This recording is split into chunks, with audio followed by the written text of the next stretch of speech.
আসসালামু আলাইকুম, তোমাদের প্রত্যেককে স্বাগতম আমার চ্যানেল ইজি আইসিটি স্কুলে, অর্থাৎ সবথেকে সহজ এইখানে। আমি আছি তোমাদের সাথে মোহাম্মদ বাইজিদ, এবং আজকে আমরা আমাদের HTML এর অধ্যায়ের প্রায় শেষের দিকের যে ক্লাসটা আছে সেটা করব। তো আজকের ক্লাসে আমরা কি শিখতেছি? আজকের ক্লাসে আমরা শিখব হলো ওয়েব পাবলিশিং। এই যে এতদিন ধরে তোমরা কোডিং করলা, যত কিছু আছে HTML এর সব কিছু যে জানলা, এখন তুমি ধরো মোটামুটি একটা ওয়েবসাইট তুমি তৈরি করতে পারবা, ছোটোখাটো এরকম ধরনের যে একটা উদাহরণ দিয়ে দিছি, ঠিক আছে? তো এরকম একটা ওয়েবসাইট মনে করো তুমি তৈরি করে ফেললা, বা ভবিষ্যতে ইনশাল্লাহ তুমি ভালো একটা ওয়েবসাইট তৈরি করবা আরও কিছু জেনে।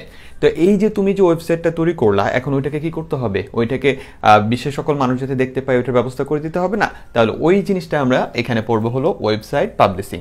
এরপরে আমরা কিছু এক্সট্রা নিয়ম পড়বো, যে জিনিসগুলো আমাদের আসার সম্ভাবনা থাকে প্রায় সময়। তার ভিতরে ডক টাইপ সম্পর্কে আমরা একটু আলোচনা করব, সেল স্পেসিং আছে, সেল প্যাডিং পড়বো, তারপরে মেইল সংযুক্ত করে কিভাবে, এটা একটু অন্যরকম নিয়ম।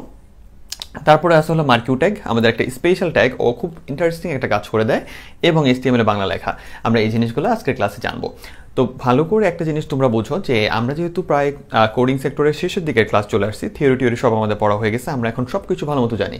তো আমরা এই শেষের দিকের ক্লাসগুলো শেষ করে সামনের ক্লাসগুলো তুমি যেগুলো করবে সেগুলো হবে কিসের উপর? ইনশাল্লাহ সেগুলো হবে তোমার কিসের উপর? বোর্ড সলভ এবং বোর্ডের জটিল কোশ্চেনগুলো নিয়ে আলোচনা, এবং তার সাথে হলো MCQ এবং MCQ জটিল কোশ্চেনগুলো নিয়ে আলোচনা, ঠিক আছে? তো এখন চলো আমরা আমাদের পড়াটা শুরু করি। তো আজকে আমরা ওয়েবসাইট পাবলিশিং যেটা পড়বো, ভালো করে বুঝো। ওয়েবসাইট পাবলিশিংয়ের ক্ষেত্রে যেটা হচ্ছে সেটা হলো যে এই কোশ্চেনটা কীভাবে বোর্ডে আসে, অথবা তোমার কলেজে কীভাবে আসে সেটা আগে জেনে নাও। আর আমরা বোর্ড সলভের সময় তো এটা আমরা মানে বোর্ডের কোশ্চেন কীভাবে আসলে তো আমরা দেখবই, দুঃখিত। তো এই কোশ্চেনটা আসে এইভাবে, যে মনে করো এক্স নামের একজন ওয়েব ডেভেলপার বা একটা স্টুডেন্ট, সে কী করলো? সে কিছু বিশেষ কোডের মাধ্যমে একটা ওয়েবসাইট তৈরি করলো। সহজ কথা, ওয়েবসাইট তৈরি করে ফেলছে। এখন তোমাকে নিচে, অর্থাৎ উদ্দীপকের নিচে বলা আছে যে এই ওয়েবসাইটটা সার্বজনীন দৃশ্যমান করার জন্য সে বিশেষ কিছু পদক্ষেপ নিল। ভালো করে বুঝো, তোমার উদ্দীপকে কিন্তু আহামরি কিছু বলে নাই। উদ্দীপকে এরকমও বলা থাকতে পারে, যে আমরা যে থিওরি টপিকে পড়ছি, যে জনাব এক্স নামের একজন আইসিটির টিচার, যে একটা তার স্কুলের জন্য বা কলেজের জন্য একটা ওয়েবসাইট তৈরি করলো। ওয়েবসাইটটা একটা নির্দিষ্ট ধারায় পর্যায়ক্রমে চলাফেরা করে, ঠিক আছে? পর্যায়ক্রমে পেজগুলো যাওয়া আসা করে, এবং সে ওয়েবসাইটটা সার্বজনীন দৃশ্যমান করার জন্য বিশেষ কিছু পদক্ষেপ গ্রহণ করলো। এবার গরুর ঘ নম্বরে তোমাকে আস্ক করলো কি, যে ওইটা কোন ধরনের ওয়েবসাইট? তুমি এখন জানো, যেহেতু থিওরি পড়ছো, তুমি এটা বলে দিবা লিনিয়ার, কারণ পর্যায়ক্রমে ওয়ার্ড আছে। দেন ওটা আলোচনা করবা, কি আলোচনা ওটা তুমি জানো, সব আলোচনা করা হয়েছে। তো এবার ঘ নম্বরে কি বললো তোমাকে? ঘ নম্বরে বললো যে ওই যে সার্বজনীন দৃশ্যমান করার জন্য যে কাজ, ওইটা তুমি ব্যবস্থা করো। তাহলে এবার ঘ নাম্বার তোমার কোশ্চেনটা হলো কি? ঘ নাম্বার হলো ওয়েবসাইট পাবলিশিং। অর্থাৎ তুমি ওয়েবসাইট বানায় ফেলতে পারছো বিশেষ ডিজাইনের উপরে বা বিশেষ কাঠামোর উপর নির্ভর করে। এইবার তোমার কাজটা কি? ওকে, তাহলে এইটা হলো তোমার কোশ্চেন টাইপ। আরও অনেকগুলো টাইপ আছে যেগুলো আমরা জানবো ইন ফিউচারে। এখন কথা হলো যে আমাদের এই ওয়েবসাইট পাবলিশিংয়ের জন্য আমাদের 4টা স্টেপ আছে, ওকে, ধাপসমূহ। সাইট ডিজাইন এবং ডেভেলপমেন্ট, তারপর আছে ডোমেইন নেম নিবন্ধন করা, ওয়েব হোস্টিং, আর ওয়েবসাইটকে আপনার বা তোমার কি করতে হবে? সার্চ ইঞ্জিনের সাথে তালিকাভুক্ত করতে হবে, ঠিক আছে? তাহলে এইবার প্রত্যেকটা জিনিস সম্পর্কে আমি আলোচনা করে দিই সুন্দর করে, যাতে তুমি ভালো মতো লিখতে পারো। সকল কিছু তোমাকে শেখানো হবে, বোর্ড কোশ্চেন আলোচনা করে দেওয়া হবে, MCQ করে দেওয়া, মানে জটিল যা আছে বাছাই কিন্তু MCQ বোর্ড কোশ্চেন সব করে দেওয়া হচ্ছে। এরপরে তোমাকে বাসায় ছোট্ট কিছু কাজ করতে হবে। সেটা হলো কি? ছোট্ট কাজটা কি? সেটা হলো কোনো একটা গাইড অথবা টেস্ট পেপারে একটু হেল্প নেবা, আর কোনো একটা রাইটারের বইয়ের, শেষ, তুমি বস হয়ে গেছো, ঠিক আছে? তাহলে কাজটা কি? কাজটা হলো যে আমাদের ওয়েবসাইট ডিজাইন এবং ডেভেলপমেন্ট। তাহলে ওয়েবসাইট পাবলিশিংয়ের যে 4টা ধাপ আছে, ফার্স্ট ধাপটা হলো ওয়েবসাইট ডিজাইন করা এবং ডেভেলপমেন্ট করা। তো তোমাকে এখন বুঝতে হবে যে ডিজাইন আর ডেভেলপমেন্টটা কি। এই দুইটা হলো আমাদের ওই সেক্টরটা, যেখানে আমরা কি করি? আমাদের ওয়েবসাইটটাকে আগে তোমার ডিজাইন করে নাও। এখন ডিজাইন কি সরাসরি তুমি করতে পারবা? ধরো একটা ওয়েবসাইটের কথা তোমাকে বললো, তুমি একটা ওয়েব ডেভেলপার হয়ে গেছো মনে করো। এখন আমার মতো একটা ক্লায়েন্ট তোমাকে যা বললো যে স্যার আমাকে একটা এরকম ওয়েবসাইট বানায় দেন, তখন আপনি যে কাজটা করবেন বা তুমি যে কাজটা করবা সেটা হলো সবার আগে তাকে তুমি একটা খাতায় একটু এঁকে দেখাবা, যে ফার্স্টে আপনার কি এরকম থাকবে, তারপরে কি এরকম চান। কাস্টমারের সাথে তোমার কি করতে হবে? একটা কমিউনিকেশনের মাধ্যমে তাকেও বুঝাইতে হবে যে হ্যাঁ আপনি যেটা চান আমি এটা বুঝতে পারছি। এটা যদি আরও ভালোভাবে বা সুন্দরভাবে তুমি কাস্টমারের সাথে হ্যান্ডেল করতে চাও তাহলে কি করতে পারো, তুমি গ্রাফিক্সের কাজ যদি পারো তাহলে গ্রাফিক্সের মাধ্যমে তুমি কম্পিউটারে একটা ডেমো, এই যে যেরকম ওয়েবসাইট হবে এরকম, এটা তুমি গ্রাফিক্সের মাধ্যমে ছবি আকারে তুমি তার সামনে একটা ডিজাইন বানায় দিলা, ঠিক আছে?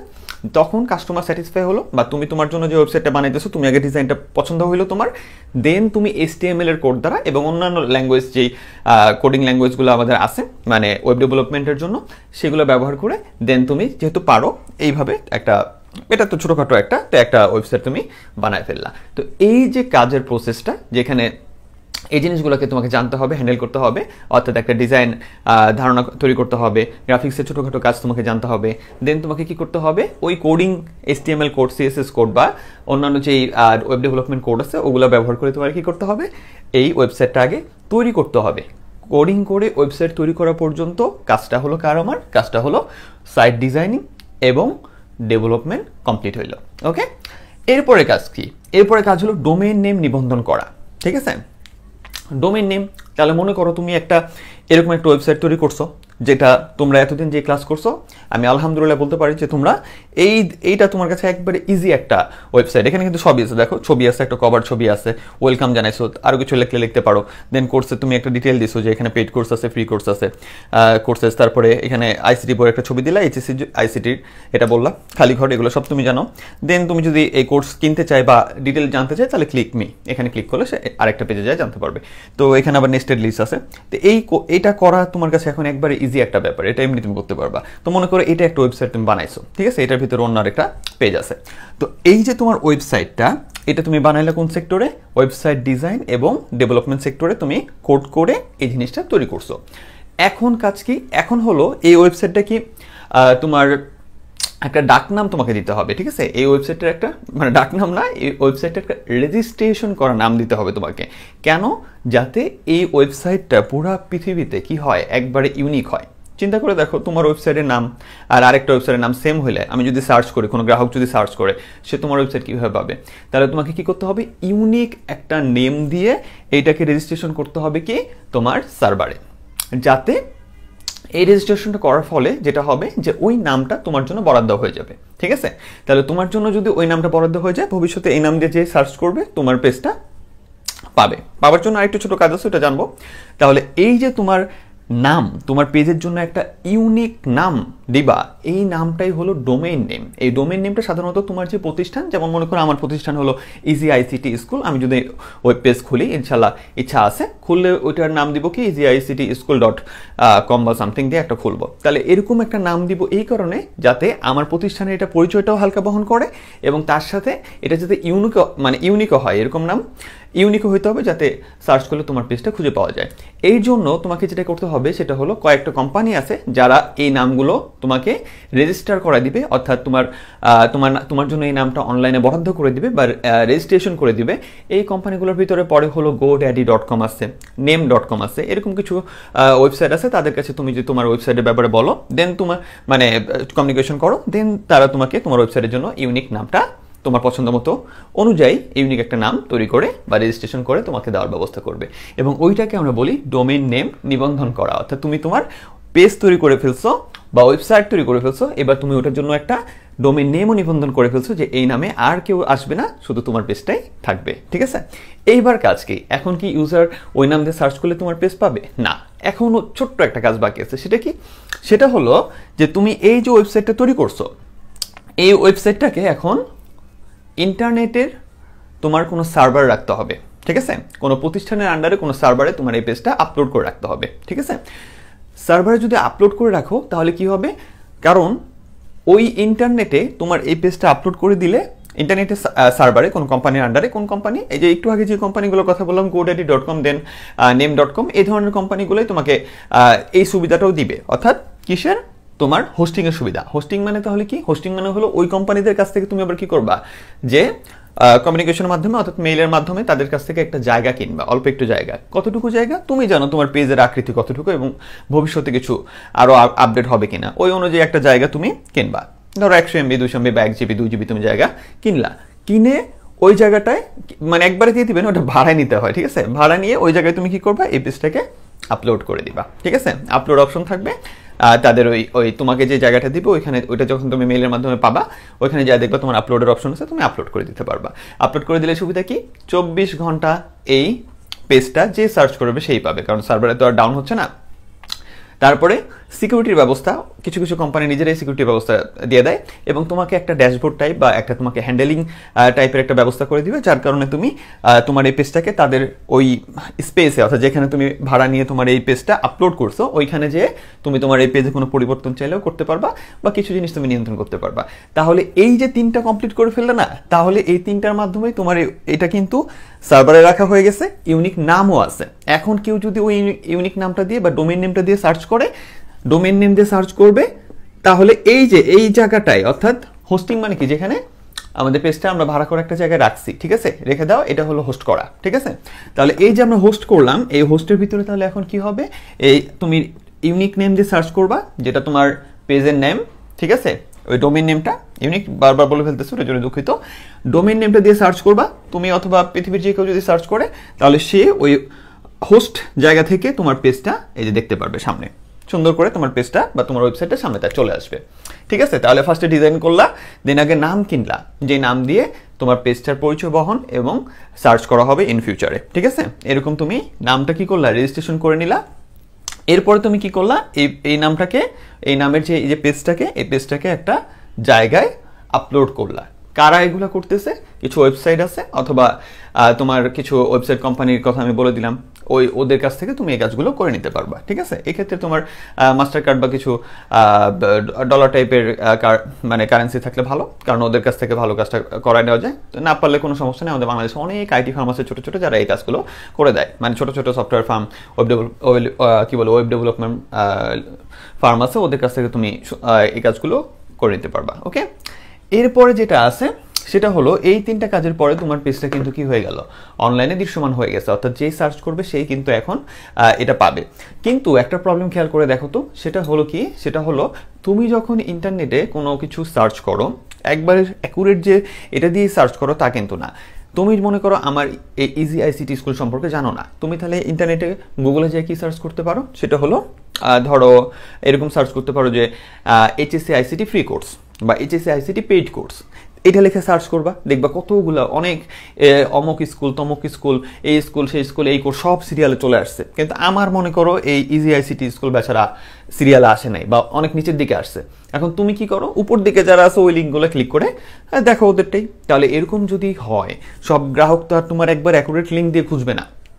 তাহলে কিছু গ্রাহকের বেলা কি হচ্ছে, কিছু গ্রাহক যে কোনো জিনিস দিয়ে অন্য কোনো ইনফরমেশন দিয়ে সার্চ করতেছে, ওইখানে তোমার পেজটা যদি উপরের দিকে থাকতো বা মোটামুটি তোমার পেজটা যদি একটু কি বলে মানে গ্রাহকদের কাছে বেশি প্রচার হইতো, তাহলে তোমার কিন্তু এই ওয়েবসাইটের বিস্তারটা বা তোমার যে অ্যাডভার্টাইজমেন্টটা বা পাবলিকেশনটা বা তোমার পাবলিসিটিটা আর অনেক বেড়ে যেত।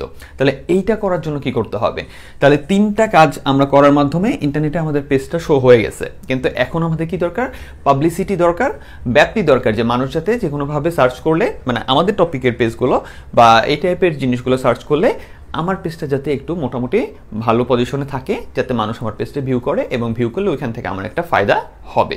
তাহলে এই কাজটা করার জন্য আমাদের চতুর্থ স্টেপটা কাজ করে, এটাকে বলা হয় ওয়েবসাইটকে সার্চ ইঞ্জিনের সাথে তালিকাভুক্তকরণ। অর্থাৎ সার্চ ইঞ্জিনের সাথে তোমার ওয়েবসাইটটাকে তুমি আরেকটু ভালোভাবে অ্যাডজাস্ট করে দিবে, ঠিক আছে? এটা তুমি যদি, এটা সাধারণত যে ওয়েবসাইট ডেভেলপ করে সে পারে, আবার কেউ কেউ পারে না, এটা নিয়ে সমস্যা নাই, অনেক প্রতিষ্ঠান আছে যেগুলো যারা এটা করে দেয়। তো এই কাজটার মূল থিমটাকে বলা হয় এসইও, সার্চ ইঞ্জিন অপটিমাইজেশন, ঠিক আছে? তো এই কাজটার মূল যে থিমটা, এটার নাম হলো এসইও, সার্চ ইঞ্জিন অপটিমাইজেশন।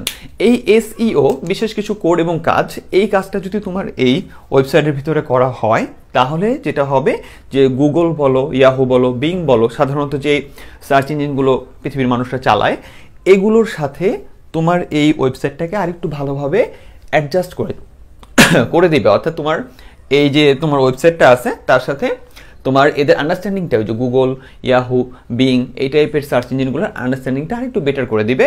কোনো কোম্পানিকে দিয়ে তুমি এটা করে নিতে পারবা। এসইওটা, সার্চ ইঞ্জিন অপটিমাইজেশনটা, এটা যদি করায় নাও, তখন দেখা যাবে যে তোমার পেজটা ওই যে সার্চটা মানে সার্চ করলে দেখা যাবে তুমি চাইলে সব মানে যত রকমের ইয়ে আছে কি বলে সার্চ ইঞ্জিন আছে সবার সাথে তুমি এই এসইও করায় নিতে পারো। যদি সবার সাথে এসইও করানো বেটার, আর ম্যাক্সিমাম তো গুগলে চালায়, তো গুগলের সাথে ভালোভাবে এসইওটা করায় নিলে যেটা হবে সেটা হলো কেউ তোমার এই টাইপের যে ফ্রি কোর্স অনলাইনে গুগলে যে লিখে দিলে ফ্রি কোর্স, দেন তোমার পেজটা যদি উপরের দিকে আসে বা র্যাঙ্কিংয়ের দিকে একটু হাই থাকে, অথবা যদি কেউ আইসিটি ফ্রি কোর্স লিখলো একটু হাই র্যাঙ্কিংয়ের দিক থেকে যদি একটু হাই থাকে, তাহলে তোমার পেজে তোমার কি বলে দর্শকের উপস্থিতি বাড়বে বেশি এবং তোমার জন্য এটা ফায়দামান হবে, অর্থাৎ তোমার পেজের পাবলিসিটি ভালো হবে। তো এটা শুধুমাত্র আমি আমার একটা সাইট দিয়ে বা আমার টাইপ দিয়ে আমি তোমাদেরকে পুরোটা বুঝাই দিলাম। যে কোনো ব্যবসা, যে কোনো প্রতিষ্ঠান, যে কোনো কি বলে ওইটাকে ধরো অর্গানাইজেশন, তাদের ওয়েবসাইটটাকে ওইভাবে থিঙ্ক করেই তৈরি করে, ডোমেন নেম কিনে হোস্ট করে, দেন এসইও করায়, ঠিক আছে, দেন ওদের এই পাবলিসিটি হয়। তো এই জিনিসটা এত বড় করে তোমাকে সুন্দর করে বোঝায় দেওয়ার কারণটা কি স্যার? যাতে এখান থেকে কয়টা মার্ক আছে, এসইও নিয়ে কোশ্চেন আসে 2 মার্কের জন্য, ওয়েব হোস্টিং কি এটা ব্যাখ্যা নিয়ে কোশ্চেন আসে, ডোমেন নেম ওইটা তুমি আগে দেখছো, সাইট ডিজাইন আর ডেভেলপমেন্ট এটা নিয়ে তেমন কোশ্চেন আসে না, বাট তাহলে ভাঙা কোশ্চেনও আসে। আর টোটাল কোশ্চেন তো বোর্ডে কতবার আসছে এটা তোমরা টেস্ট পেপার দেখলে বুঝতে পারবা যে এটা কতবার আসছে, এবং আমরা বোর্ড সলভের সময়ও দেখতে পারবো ইনশাল্লাহ। তার মানে টোটালটা তোমাকে বুঝিয়ে দিলাম এই কারণে যাতে তোমার মাথায় কিছু ঢুকে এবং তুমি এবার একটু বই পড়লে অথবা টেস্ট পেপার বা গাইড পড়লে তুমি একটা সলিড আইডিয়া পেয়ে যাও এবং লেখার সময় মন খুলে লিখতে পারো। উল্টাপাল্টা কিছু লিখবা না, যা শিখছো তাই লিখবা। তো এই ছিল আমাদের প্রসেস, যার মাধ্যমে আমরা একবারে ওয়েবসাইট তৈরি করা থেকে শুরু করে ইন্টারনেটে ওয়েবসাইটটা পাবলিশ করা পর্যন্ত কাজ করে থাকি। এবার চলো আমরা বাকি টপিকগুলো শিখে ফেলি। আর আজকে টেবিলটা একটু দেখো, যে টেবিলটা দেখে মনে হচ্ছে যে এখানে দুটো করে দাগ আছে, এটা নিয়ে তোমার কোনো প্যারা নিতে হবে না। আসলে আমাদের এমনিতে যেই ইয়াটা আছে কি বলে ওইটারে অ্যাপসের মাধ্যমে বা আমরা কি বলে নোটপ্যাড বা এডিটর কোনো সফটওয়্যারের মাধ্যমে যদি আমরা কোড করলে আউটপুট ব্রাউজারের আউটপুটটা আসলে দেখতে এরকম লাগে, তো বর্ডার 1 দিলে এরকমই তুমি পাবা, এটা নিয়ে টেনশন নাই।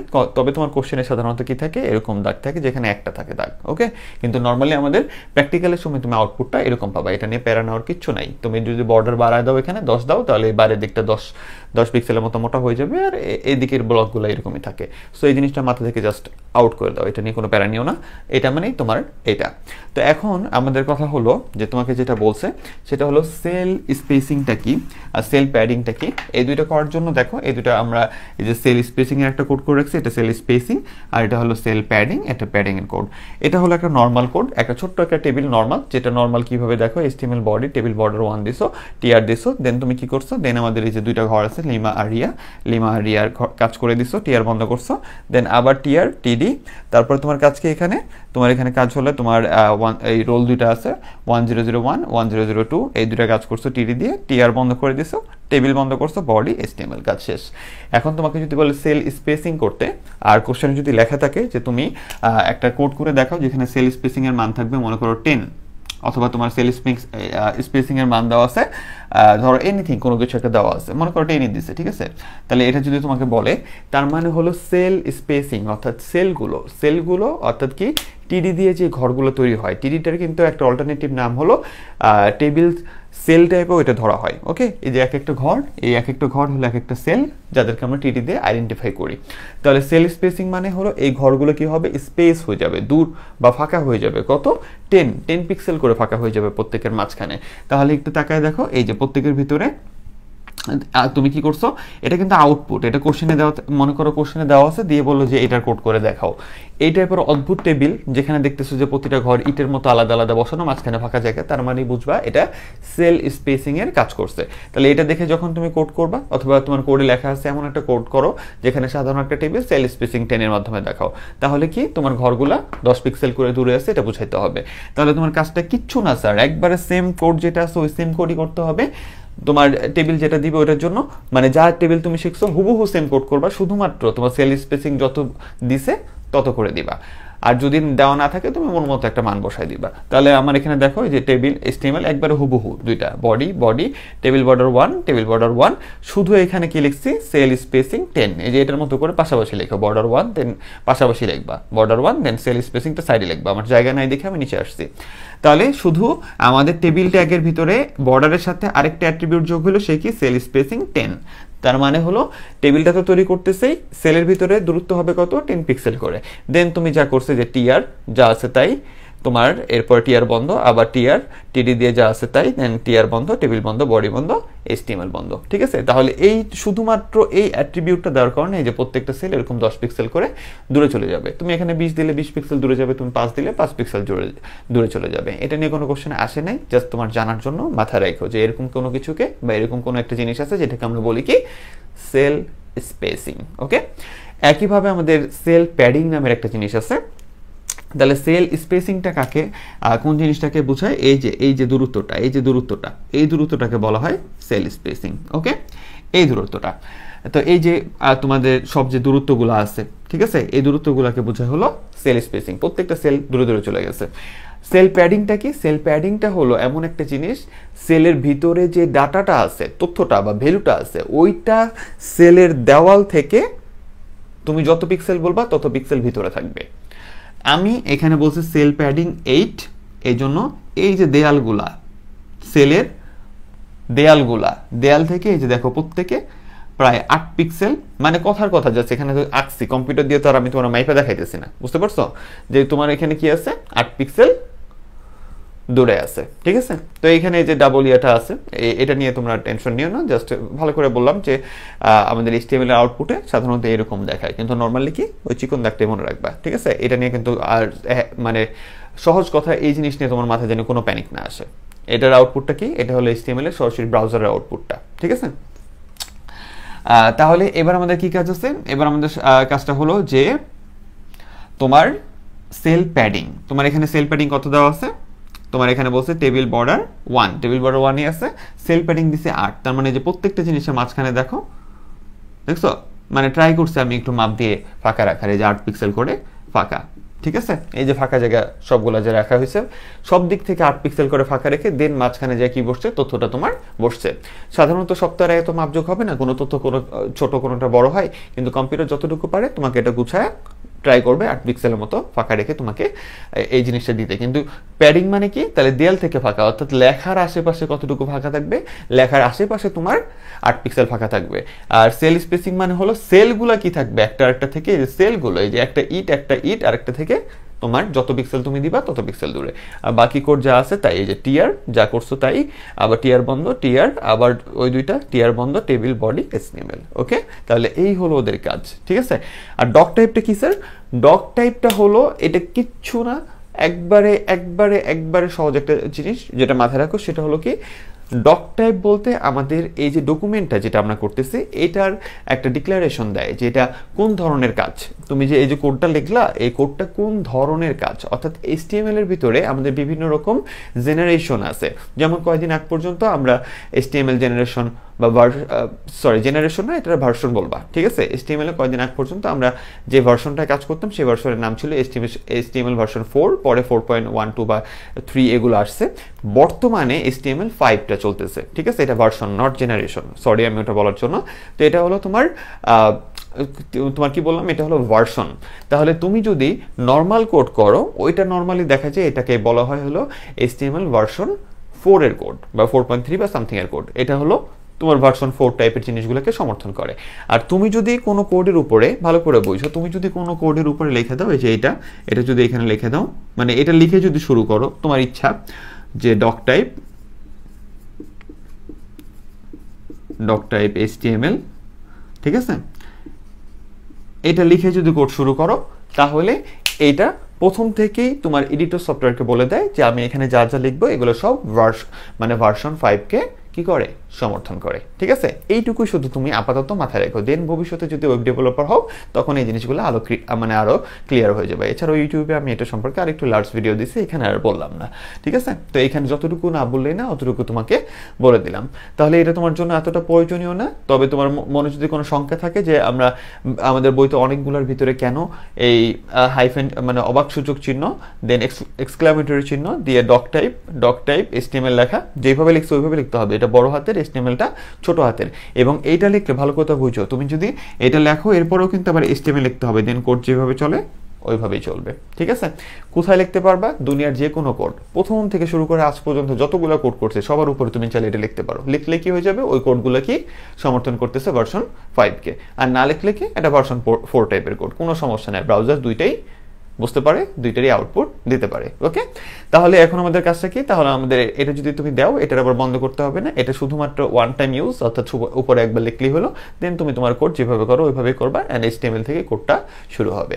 তাহলে এই ছিল তোমাদের এই 3টা কনসেপ্ট। এবার এই 3টা ক্লিয়ার করে দিই চলো। তাহলে চলো আমরা বাংলা লেখার নিয়মটা একটু জানি। অনেক সময় আমরা বাংলা লেখার ক্ষেত্রে যে বিপদটা পড়ি সেটা হলো টেস্ট পেপারের কোশ্চেনগুলো দেখলে দেখি যে আমাদের টেবিল দিয়ে রাখছে, নর্মাল টেবিল দিয়ে রাখছে, দিয়ে এখানে লিখে রাখছে নাম, এখানে লিখে রাখছে রোল, এখানে আবার ঠিকই নামটা মনে করি ইংলিশে অ্যান্ড রোলটা হলো ইংলিশে। এটা দেখে অনেকে নার্ভাস ফিল করে। তো এটার শর্ট ট্রিকটা কি, এবং তুমি বাংলা লেখার নিয়মটা যদি অ্যানালাইজ করতে না পারো তাহলে কি করবো ওটা আমি বলে দিব, ঠিক আছে? আবার অনেক সময় তোমার পেজের ভিতরে এরকম কোশ্চেন আসতে পারে যে সরাসরি বলতে পারে যে আমার সোনার বাংলা লেখাটি তোমার ব্রাউজারে প্রদর্শনের জন্য HTML কোড লেখো। অথবা তোমার এরকমও থাকতে পারে যে একটা পেজ, এই পেজের ভিতর সবই আছে, ইংলিশে লেখা আছে নর্মাল, এখানে লেখা আছে শেষে জাস্ট ধন্যবাদ দিয়ে বুঝে আছে, ঠিক আছে? আর টোটাল যদি বাংলা লিখতে হয় তাহলে তুমি টোটাল বাংলা লিখবা, টোটালটা কোডই বাংলায় করবা। আর যদি ইংলিশে থাকে তাহলে ইংলিশের কোডটা তুমি পি দিয়ে করবা, দেন বাংলাটা কীভাবে লেখা ওইটা এখন জানবা তুমি, সমস্যা নেই, ঠিক আছে? এটা জাস্ট অ্যানালাইজ করে রাখতে হবে একটু। তাহলে বাংলা লেখার জন্য করণীয় কাজটা কি স্যার? বাংলা লেখার জন্য করণীয় কাজটা হলো, আগে 2018 সাল পর্যন্ত তোমাদের বলতো যে বাংলা লেখার জন্য করণীয় কাজ হলো যে ফন্ট ফেস নামের একটা, তুমি প্রথম দিকের ক্লাস যেমন 3 বা 4 নাম্বার ক্লাসে তুমি শিখছো কোড ক্লাসে, ফন্ট ফেস নামের একজন ছিল, ওইখানে ওই ফন্টের ফেস অ্যাট্রিবিউটকে সুটুনি এমজে নামের একটা ভ্যালু দেওয়া হইতো, সু টো নি এন ওয়াই, ঠিক আছে, এমজে। এই সুটুনি এমজে ছিল আমাদের বাংলা লেখার ফন্ট ফেস, অর্থাৎ ফন্টের ধরনটা। এটা লিখে দেন ভিতরে বাংলা লেখার নিয়মকানুন ছিল আগে, এবং লেখার জন্য মাইক্রোসফট অফিস ওয়ার্ডটাই আগে লিখতো, কারণ সরাসরি এডিটর সফটওয়্যারে বাংলা লেখা এটার প্রবলেম হইতো, তাই মাইক্রোসফট অফিস ওয়ার্ড আগে লিখতো, দেন ওই ফন্ট আর ফন্ট ট্যাগের মাঝখানে বসাই দিত। তো এটা আগের কথা, জাস্ট তোমার বললাম নৈবিত্তিকের জন্য মনে রেখো যে বাংলা লেখার ফন্ট ফেস কি। বাংলা লেখার ফন্ট ফেস হলো সুটুনি এমজে, ঠিক আছে? তো এখন যেটা বলি, এটা এখনকার নিয়ম, সেটা ভালো করে একটু মাথায় রেখো। এখনকার নিয়মটা একবারে সরাসরি তোমারে বলি, বাংলা লেখার জন্য স্পেশাল কোনো নিয়ম নাই, কারণ কম্পিউটার সরাসরি বাংলা লেখা এখন বুঝতে পারে, কারণ সকল কম্পিউটারই বর্তমানে এবং প্রায় সকল ব্রাউজারই ইউনিকোড ডিপেন্ডেন্ট হয়ে গেছে, ঠিক আছে? তাহলে ইউনিকোড ডিপেন্ডেন্ট, ইউনিকোড আবার কি এটা তুমি জানো 3.1 ক্লাস করলে তুমি এখানে শেষের দিকে জানতে পারবা। তো ইউনিকোড ডিপেন্ডেন্ট হয়ে যাওয়ার কারণে সবাই যেহেতু বাংলা লেখা সাপোর্ট করে, তাহলে এটার আলাদা কোনো নিয়ম নাই। তারপরেও যদি কোনো ব্রাউজার যদি প্রবলেম ফেস করে বাংলা সাপোর্ট করতে, তাহলে আমরা স্পেশালি ছোট্ট দুটো কাজ করে এই মানে প্রবলেমটাকে সলভ করে দিই। সেটা কি? সেটা হলো আমরা এখানে ডক টাইপ দিয়ে আমি লেখা শুরু করছি, ডক টাইপ HTML দিয়ে, যদি এটা তুমি চাও দিতে পারো, না চাইলে না, ওইটার আলোচনা করে দিছি। তো এখন মনে করো যে কোডটা তুমি শুরু করলা HTML, তারপরে বাংলার জন্য আমরা ল্যাঙ্গুয়েজ সমান BN বাংলা বলে দিতে পারি এখানে, ঠিক আছে? এটা একটা রাস্তা, দুইটা রাস্তায় আমরা এখানে ইউজ করব, কারণ দুইটা ইউজ করে ভালো। এরপর আমরা হেড দিলাম, দেন টাইটেলের ভিতরে আমরা বললাম বাংলা পেজ, মানে এই পেজটার হেডিংটা থাকবে হলো বাংলা পেজ, এই যে আমাদের ল্যাপটপের পেজের, ঠিক আছে? এই যে পেজের ভিতরে প্র্যাকটিক্যাল ক্লাসে তোমরা আরও দেখবা এগুলা। তো এইখানে মনে করো যে দেওয়া আছে, এই যে কি থাকবে, যেহেতু তুমি হেডের ভিতরে টাইটেলে বাংলা পেজ লিখছো, তাহলে এখানে এই যে বাংলা পেজ থাকবে, ঠিক আছে? দেন এই যে বডির ভিতরে যা লেখা থাকবে ওইটা এই যে বডির পরের অংশ। তাহলে এই যে মেটার ভিতরে কি দিছে? মেটা একটা সিঙ্গেল ট্যাগ, ভালো করে মাথায় রেখো, মেটা হলো একটা সিঙ্গেল ট্যাগ। তো এটা হলো তোমার মতো সিঙ্গেল। তো মেটা ট্যাগের ভিতরে যে জিনিসটা হয়, এখানে আমরা বলে দিছি ক্যারেক্টার সেট UFT 8, বুঝতে পারছো? এটা বলে দেওয়ার কারণটা কি? এইটা বলে দেওয়ার কারণটা হলো যেভাবে আছে হুবহু ওইভাবেই লিখবা, যেভাবে আছে একবারে হুবহু, ঠিক আছে? ক্যারেক্টার সেট UFT 8, ঠিক আছে? এখানে যে দাগটা দিই সেটাও দিবা। তো এটা দেওয়ার কারণটা কি? এটা দেওয়ার কারণটা হলো যে এটা দিয়ে বোঝায় যে তুমি একটু পরে যে লেখা লিখবা ওইখানে এমন লেখাও আছে যেটা হলো ইউনিকোডের সেটের, অর্থাৎ ইউনিকোড মানে কি? যে কোডটা পুরো পৃথিবীর সকল ভাষাকে সমর্থন করে, ওই কোডের সেটের 8 নাম্বার সেটটার এখানে অক্ষরগুলা বা ভাষাটা আছে। এই জিনিসটা কোথায় বলে দিতে হবে স্যার? এই জিনিসটা আমার হেড আর হেডের মাঝখানে বলে দিতে হবে। এই জন্য আমি এখানে টাইটেলটাও লিখে দিচ্ছি, এক্সট্রা করে লেখা ভালো, টাইটেল সব করে লেখা ভালো, না দিলে কোনো সমস্যা নাই যদি কোশ্চেনে না থাকে। তাহলে এই জন্য আমরা টাইটেলটা দিলাম, দেন আমরা মেটার কাজটা করে দিলাম। মেটা নর্মালি যে কাজটা করে এটা একটু মাথায় রাখো, প্র্যাকটিক্যালি কখনো যদি আস্ক করে যে মেটার কাজ কি, অনেক হাই লেভেলের কোশ্চেন এটা আস্ক করে, ওইখানে তুমি বলবা যে আইডেন্টিফায়ার বা ওই ছোটোখাটো SEO টাইপের ওয়ার্ডগুলো ধারণ করে, জাস্ট কাইন্ড অফ তোমাকে যা সান্ত্বনা পুরস্কার দিলাম, এটার অনেক বড় লেকচার আছে। তাহলে আমি এটার ভিতরে তুমি বলে দিলা যে এটা ক্যারেক্টার সেট, এই জন্য CHAR শর্ট করে লেখা, এবং সেট ওইটার ভিতরে আমরা UFT8 টাইপের কি আছে লেখা আছে এখানে, অর্থাৎ ইউনিকোডের 8 নম্বর সেটের লেখাগুলো এখানে আছে। দেন বডি দিলাম, দেন পি দিয়ে এই যে আমার সোনার বাংলা পি বন্ধ করে দিলাম, দেন বডি HTML। ঠিক আছে, তাহলে এই যে লেখাটা প্রদর্শন হয়ে গেল।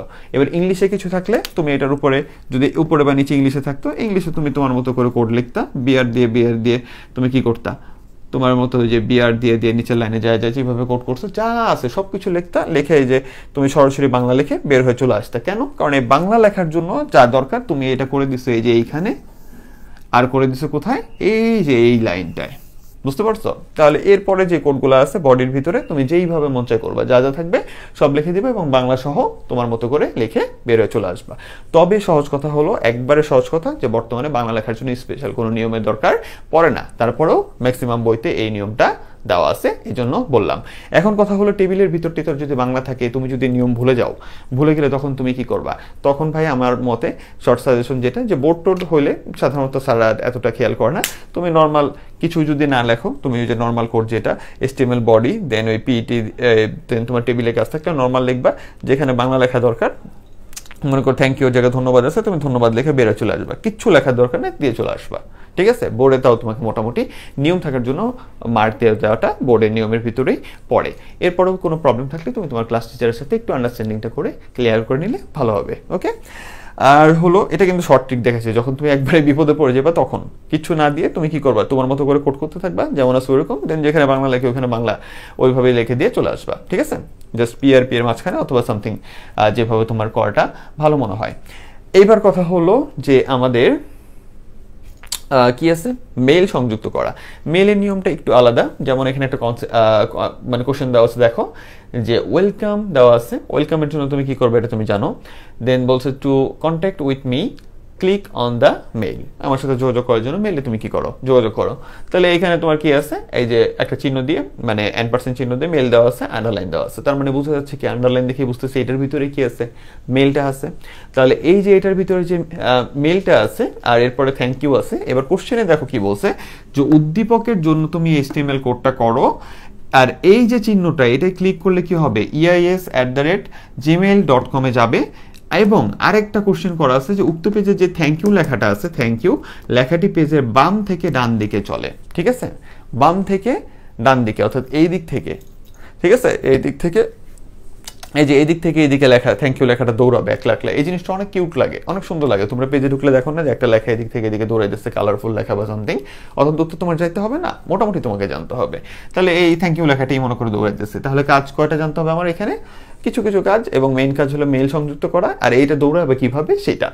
তাহলে এটার জন্য কি কাজ দেখো, তোমার এই যে HTML বডির বডি, হেডিং দিয়ে তোমার ওয়েলকাম নিছি এবং আন্ডারলাইন দিয়ে দিছি কারণ আন্ডারলাইন আছে। তারপরে যে to contact with me break দিয়ে ক্লিক অন দ্য মেইল, আর বিআর, এই যে click on the mail, then BR, এই যে মেইলে আসছি। তাহলে তোমাদের ওই যে যেখানে আমরা লিঙ্কের কাজ করছি ওইখানে আমাদের কি কাজ ছিল, যে আমাদের এ আর এর মাঝখানে লিঙ্ক থাকে। লিঙ্ক কয় প্রকার ছিল, এক্সটার্নাল, ইন্টারনাল, ওগুলো সব ওইখানে করে আসছে, ওগুলো ওইখানেই চলে গেছে। মেইলটা পুরোটা আলাদা। এটার জন্য আমরা কি করব, আমরা AHREF লিখবো। এটা কেন লিখি তুমি জানো এখন। দেন সমান সমান, দেন আমরা এখানে আলাদা করে শুধু কি লিখবো, মেইল টু। এই জিনিসটাই হলো মেইলের মেইন নিয়ম, মেইল টু, দেন দুইটা ফোটা। তারপরে আমরা লিখবো হলো যে মেইল অ্যাড্রেসটা তোমাকে দেওয়া থাকবে এখানে, কোশ্চেনে যেটা দিবে সেই মেইল অ্যাড্রেসটা এখানে লিখে দিবা। ঠিক আছে, লিখে দেওয়ার পরে এই যে এই এটার ব্র্যাকেটটা এখানে বন্ধ হবে ট্যাগের। তারপরে তুমি কি করবা, এই যে এখানে যেটা দেওয়া আছে, যেটা তুমি আগে শিখছো, আগের লিঙ্কের ক্লাসে শিখছো, এইটা খালি এখানে বসায় দিবা। আন্ডারলাইন হবে না, কারণ লিঙ্কের সময় আন্ডারলাইন দিতে হয় না, এটা অটোমেটিক আন্ডারলাইন পেয়ে যায় এবং অনলাইনে এটা নীল আকারে থাকে।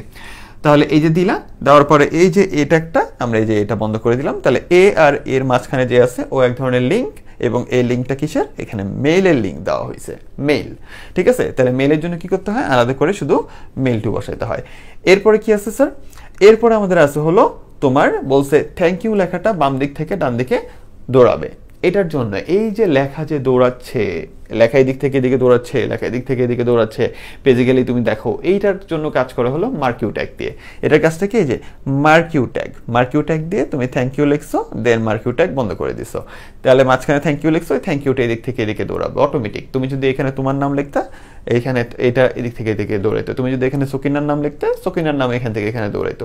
যা লিখবা তাই পেজের ভিতর দেখবে দৌড়াইতেছে, দেখতে খুব সুন্দর লাগে। তাহলে এই কাজটা করে হলো মার্ক ইউ ট্যাগ দিয়ে, দেন বডি, দেন HTML বন্ধ, তোমার কোড শেষ। সুন্দর একটা কোড আমরা করে ফেললাম। এইবার কাজটা কি, এইবার কাজটা হলো যে যদি তোমার মার্ক ইউ ট্যাগের মাধ্যমে তোমার বলতে বলে যে এই দিক থেকে এই দিকে লেখা দৌড়াবে, ঠিক আছে, তাহলে তুমি আবার কি করবা, এই মার্ক ইউ ট্যাগের ভিতরে, এই মার্ক ইউ এর ভিতরে তুমি ডাইরেকশন নামের একটা ইয়া নিয়ে আসতে পারো। একটা সেকেন্ড। তো এটার ভিতর তুমি যেটা করতে পারো সেটা হলো যে যখন তোমাকে রাস্তা বলে দিবে যে উল্টা দিকে দৌড়াবে, মানে এদিক থেকে এদিকে আসবে ভালো লাগতেছে না, এদিক থেকে এদিকে বের হবে। যদি এদিক থেকে এদিকে যাওয়াটা বেমানান, কারণ তুমি দেখো আগে ইউ আসবে, ঠিক আছে, আগে ইউ আসবে, পরে ও আসবে, পরে ওয়াই আসবে, উল্টা। আর এদিক থেকে আসলে থ্যাংক ইউ, টি আসবে, পরে এইচ আসবে, এ আসবে, এন আসবে, এইভাবে বের হইতে হইতে এদিক থেকে আসবে সিরিয়ালে। তাহলে এই লেখাটা যদি এদিক থেকে বের হয় তাহলেই ভালো লাগে। উল্টা না দেই, উল্টা দিলে তোমার কি করতে হইতো, ডাইরেকশন লিখতে হইতো, ঠিক আছে। ডাইরেকশন লেখার পরে তুমি এটার ভিতরে লেফট রাইট যা দিবা ওই হিসাবেই তোমার এখানে দিতে হবে। দেন থ্যাংক ইউ, দেন তোমার মার্ক ইউ বন্ধ।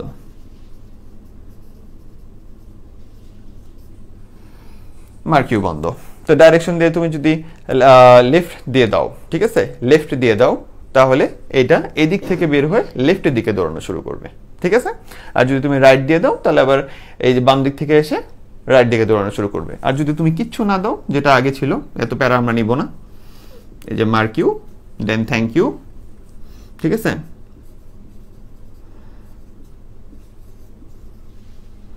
মার্ক ইউ দিয়ে কি দিলাম আমরা, থ্যাংক ইউ, দেন আমাদের কি, এই যে মার্ক ইউ বন্ধ।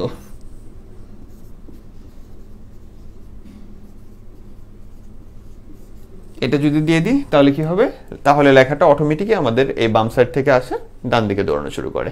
তাই এটা নিয়ে এত প্যারানোর দরকার নেই। তাহলে আপাতত ডাইরেকশন দিলে দিতে পারো, না দিলে নাই, সমস্যা নেই। তো এইভাবে তুমি লিখতে পারো, ঠিক আছে।